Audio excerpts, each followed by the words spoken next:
వేడి వేడి ఆమ్లెట్ సాయంత్రం పూట కానీ మార్నింగే బ్రేక్ఫాస్ట్ కానీ వేసుకుంటే టేస్ట్ మాత్రం చాలా బాగుంటుందండి. ఈరోజు ఆమ్లెట్ వేసుకుందామండి. కొంచెం వెరైటీగా వేసుకుందాం. మా అమ్మ చిన్నప్పుడు అలాగే చేసేదండి. ఆ ఆమ్లెట్ వేస్తున్నాను నేను ఇప్పుడు కొత్తగా. ట్రై చేద్దాం. అలాగే ఒక పచ్చిమిరపకాయ తీసుకున్నానండి. ఇది మిక్సీ పేస్ట్ లా పట్టాలి.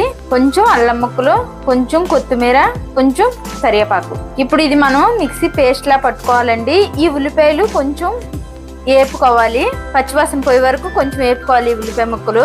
ఇవ్వండి, ఒక స్పూన్ నూనె వేస్తున్నాను. ఒక స్పూన్ సరిపోద్దండి ఉల్లిపాయ ముక్కలు వేపుకోవడానికి.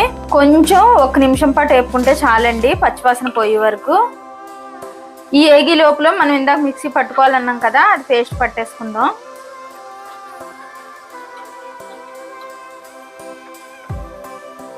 కొంచెం లైట్గా ఏగితే చాలు. ఇవ్వండి, ఈ కలర్ వస్తే చాలండి. చూడండి, కొంచెం కలర్ చేంజ్ అయింది కదా. ఇప్పుడు మనము గిన్నెలో తీసేసుకుందామండి. ఇవ్వండి, గిన్నెలో తీసేస్తున్నాను. ఇవ్వండి, ఉల్లిపాయ ముక్కలు పక్క తీసుకున్నాం కదా, అందులో సాల్ట్ వేసుకుందామండి. రుచికి సరిపడిన సాల్ట్ కూడా వేసేస్తున్నాను. అలాగే కొంచెం పసుపు కూడా వేస్తున్నాను. ఇప్పుడు మనం మిక్సీ పట్టాం కదండి, కొత్తిమీర, కరివేపాకు, పచ్చిమిరపకాయ ఇది కూడా వేసేసి, ఇంక ఇందులో మనం స్పైసీస్ ఏమి వేయమండి. ఇంక ఈ పచ్చిమిరపకాయ ఘాటు సరిపోతుంది. వేసిన తర్వాత మొత్తం ఇది కలిపేసుకోవాలి. ఇలాగా చూడండి, మొత్తం కలిసిపోయింది కదా. ఇప్పుడు ఇందులో మనం గుడ్లు వేసుకుందాం. ఇప్పుడు ఇందులో మనం గుడ్లు కొట్టేసేసుకుందామండి. 2 గుడ్లు తీసుకున్నానండి నేను. గుడ్లు చెతకొట్టేసుకున్నాం కదా, ఇది మొత్తము మ్యాగ్నేట్ చేయాలండి.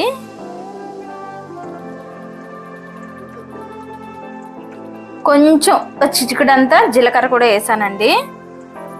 కలిపేసుకుందాం. మొత్తం ఇలా కలిసిపోవాలండి. అంతా పిల్లలు కూడా చాలా ఇష్టంగా తింటారండి ఇలా కలిపేస్తే ఆమ్లెట్. స్పైసీస్ అయితే ఏమి ఉండదు కాబట్టి, నోటుకి అది పచ్చిమిరపకాయలు అయ్యి ఏం తగలవు కాబట్టి టేస్ట్ మాత్రం చాలా బాగుంటది ఇలా చేసుకుంటే. ఇంకోండి, కళాయి పొయ్యి మీద పెట్టుకున్నాం కదా, 1 స్పూన్ నూనె వేసి పెట్టానండి నేను. ఇప్పుడు ఈ ఆమ్లెట్ వేసేస్తున్నాను. ఇంకోండి, 1 స్పూన్ నూనె వేసుకున్నాం కదా, ఇప్పుడు ఈ ఆమ్లెట్ వేసేస్తున్నాను నేను. వేసేసిన తర్వాత మనం ఏం కదపకుండా 1 నిమిషం పాటు మూత పెట్టేవాళ్ళండి. ఇంకోండి, మూత పెట్టేస్తున్నాను. ఇంకోండి, ఉడికిపోయింది చూడండి. ఇప్పుడు మనము తిరగేసుకుందాం.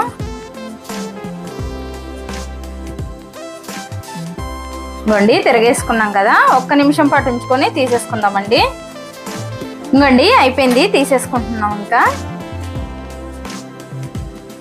వేడి వేడి ఆమ్లెట్ సాయంత్రం పూట కానీ మార్నింగే బ్రేక్ఫాస్ట్ కానీ వేసుకుంటే టేస్ట్ మాత్రం చాలా బాగుంటుందండి ఇలా చేసుకుంటే. నచ్చితే లైక్ చేయండి, షేర్ చేయండి, కామెంట్ చేయండి, సబ్స్క్రైబ్ చేయండి. కాకపోతే ఒకసారి ట్రై చేయండి ఎలా ఉంటుంది అన్నది. ఈ ఆమ్లెట్ టేస్ట్ మాత్రం అదిరిపోద్ది.